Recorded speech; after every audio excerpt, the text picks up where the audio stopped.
ಈಗ ಮಳೆ ಬೀಳಕ್ಕೆ ಪ್ರಾರಂಭ ಆಗಿದೆ. ಚುಮು ಚುಮು ಚಳಿ ಇದೆ. ಸಂಜೆ ಕರಿದ ಪದಾರ್ಥ ತಿನ್ಬೇಕನ್ಸುತ್ತೆ. ಬಜ್ಜಿ ಅಂಗಡಿಯಲ್ಲಿ ಎಲ್ಲರೂ ಇಷ್ಟಪಟ್ಟು ತಿನ್ನುವಂಥ ಕ್ಯಾಪ್ಸಿಕಮ್ ಬೋಂಡದ ರೆಸಿಪಿನ ನಿಮ್ಮ ಮುಂದೆ ತಂದಿದ್ದೀನಿ.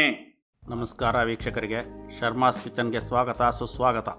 ಅಂಗಡಿಯಿಂದ ಕ್ಯಾಪ್ಸಿಕಮ್ಮನ್ನು ತರೋವಾಗ ಮೀಡಿಯಮ್ ಆಗಿ ಗುಂಡು ಗುಂಡಿಗಿರೋವಂಥ ಕ್ಯಾಪ್ಸಿಕಮ್ಮನ್ನು ಆಯ್ಕೆ ಮಾಡಿ ತರಬೇಕು.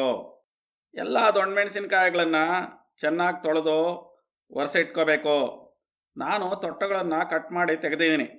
ನೀವು ಬೇಕಾದರೆ ಅಂಗಡಿಯಲ್ಲಿ ಮಾಡೋ ಥರ ಹಾಗೆ ಬೇಕಾದರೂ ಬಿಡ್ಬೋದು. 1 ಲೋಟ ಕಡಲೆ ಹಿಟ್ಟು, 1 ಹಿಡಿ ಅಕ್ಕಿ ಹಿಟ್ಟು ಹಾಕಿ ಜರಡಿ ಹಿಡಿದು ಒಂದು ಬೌಲಲ್ಲಿ ಹಾಕ್ಕೊಳ್ಳಿ. ಸ್ವಲ್ಪ ತಗೊಂಡು ಚೆನ್ನಾಗಿ ಉಜ್ಜಿ ಪುಡಿ ಮಾಡಿ ಹಾಕಿ.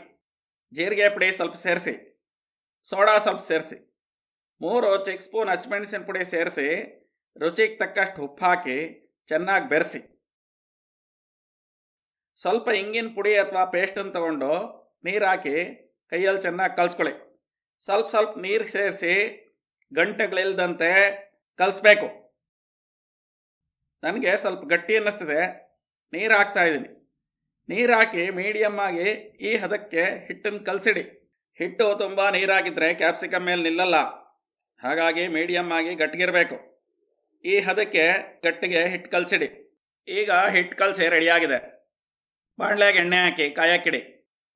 ಎಣ್ಣೆ ಮೀಡಿಯಮ್ ಆಗಿ ಕಾದ್ಮೇಲೆ ಕ್ಯಾಪ್ಸಿಕಮ್ಮನ್ನು ಹಿಟ್ಟಲ್ಲಿ ಚೆನ್ನಾಗಿ ಅದ್ದಿ ಅದರ ಮೇಲೆ ಹಿಟ್ಟು ಹಾಕಿ 2 ಬೆರಳಲ್ಲಿ ಹಿಡಿದು ಎಣ್ಣೆಗೆ ಹಾಕಿ ಜಾಲರದಿಂದ ತಿರುಗಿಸದೇ ಇದ್ದರೆ ಹಿಟ್ಟು ಒಂದು ಕಡೆ ಜಾರುತ್ತೆ. ಈ ಥರ ಬಾಣಲೆಗೆ 2-3 ಕ್ಯಾಪ್ಸಿಕಮ್ ಹಾಕಿ. ಹಿಟ್ಟನ್ನು ನಾನೇನು ರುಚಿ ನೋಡಿಲ್ಲ. ಉಪ್ಪು ಖಾರ ಕಡಿಮೆ ಜಾಸ್ತಿ ಇದ್ದರೆ ಕ್ಯಾಪ್ಸಿಕಮ್ ಕಟ್ ಮಾಡಿ ರೆಡಿ ಮಾಡೋವಾಗ ಅಡ್ಜಸ್ಟ್ ಮಾಡ್ಬೋದು. ಇಲ್ಲದೇ ಇದ್ದರೆ ನೀವು ಬೇರೆ ಕ್ಯಾಪ್ಸಿಕಮ್ ತಗೊಂಡು ಚಿಕ್ಕದಾಗಿ ಕಟ್ ಮಾಡಿ ಹಿಟ್ಟಲ್ಲಿ ಅದ್ದಿ ಕರೆದು ರುಚಿ ನೋಡಿ ಸರಿ ಮಾಡ್ಕೊಳ್ಳಿ. ಈಗ ಹಾಫ್ ಫ್ರೈ ಆಗಿದೆ, ತೆಗೆದಿಟ್ಕೊಳ್ಳಿ. ಉಳಿದ ಕ್ಯಾಪ್ಸಿಕಮ್ಗಳನ್ನು ಇದೇ ರೀತಿ ಹಾಕಿ ಹಾಫ್ ಫ್ರೈ ಮಾಡಿ ತೆಗೆದಿಟ್ಕೊಳ್ಳಿ. ಎಲ್ಲ ಆದಮೇಲೆ ಬಾಣಲೆ ಸೈಜ್ ನೋಡಿ 3, 4 ಅಥವಾ 5 ಕ್ಯಾಪ್ಸಿಕಮ್ಗಳನ್ನು ಒಟ್ಟಿಗೆ ಹಾಕಿ ಮೀಡಿಯಮ್ ಫ್ಲೇಮ್ನಿಂದ ಚೆನ್ನಾಗಿ ಫ್ರೈ ಮಾಡಿ. ನೋಡಿ, ಇದು ತುಂಬ ಚೆನ್ನಾಗಿ ಫ್ರೈ ಆಗಿದೆ, ತುಂಬ ಚೆನ್ನಾಗಿ ಬಂದಿದೆ. ಇದನ್ನು ತೂತ್ಪಟ್ಲಿಗೆ ಹಾಕಿಟ್ಕೊಳ್ತಾ ಇದ್ದೀನಿ. ನಾನು ಒಂದು ಕ್ಯಾಪ್ಸಿಕಮ್ ತಗೊಂಡು ಸಣ್ಣದಾಗಿ ಕಟ್ ಮಾಡ್ಕೋತಿದ್ದೀನಿ.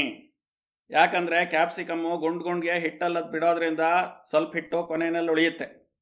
ಉಳಿದಿರೋ ಹಿಟ್ಟಲ್ಲಿ ಕಟ್ ಮಾಡಿರೋ ಕ್ಯಾಪ್ಸಿಕಮನ್ನು ಅದ್ದಿ ಬಜ್ಜಿ ಥರ ಬಿಟ್ಕೊಳ್ಳಿ. ನಾನು ಕ್ಯಾಪ್ಸಿಕಮ್ಮನ್ನು ಸಣ್ಣದಾಗಿ ಕಟ್ ಮಾಡ್ಕೊಂಡಿದ್ದೀನಿ.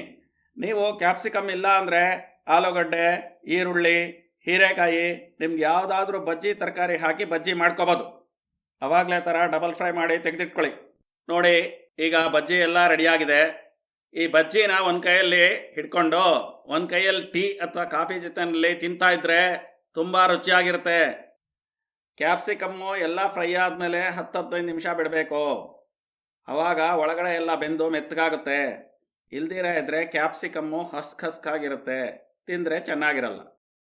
ಕ್ಯಾಪ್ಸಿಕಮ್ ಕಟ್ ಮಾಡ್ತಾ ಇದ್ದೀನಿ. ಕಟ್ ಮಾಡಿ ಯಾರ್ಯಾರು ಎಷ್ಟು ಖಾರ ತಿಂತಾರೋ ಅದಕ್ಕೆ ತಕ್ಕಾಗೆ ಹಚ್ಮೆಣಸಿನ ಪುಡಿ ಹಾಕಿ, ಪುಡಿ ಉಪ್ಪು ಉದುರಿಸಿ, ಈರುಳ್ಳಿ ಕ್ಯಾರೆಟ್ ಕಟ್ ಮಾಡಿರೋದನ್ನು ಅದರ ಮೇಲೆ ಹಾಕಿ, ನಿಂಬೆ ರಸ ಸ್ವಲ್ಪ ಹಿಂಡಿ, ಕೊತ್ತಂಬರಿ ಸೊಪ್ಪನ್ನು ಉದುರಿಸಿ, ದೇವರ ಪ್ರಾರ್ಥನೆ ಮಾಡಿಕೊಂಡು ತಿಂತಾ ಇದ್ದರೆ ಇನ್ನೂ ತಿನ್ನಬೇಕು ಅನಿಸುತ್ತೆ. ಎಲ್ರಿಗೂ ಕೊಡಿ. ನೀವು ತಿನ್ನೋಡಿ, ರೆಸಿಪಿ ಟ್ರೈ ಮಾಡಿ. ಚೆನ್ನಾಗಿದ್ದರೆ ಶೇರ್ ಮಾಡಿ, ಕಾಮೆಂಟ್ ಮಾಡಿ, ನಮ್ಮ ಚಾನಲ್ ಸಬ್ಸ್ಕ್ರೈಬ್ ಮಾಡಿ.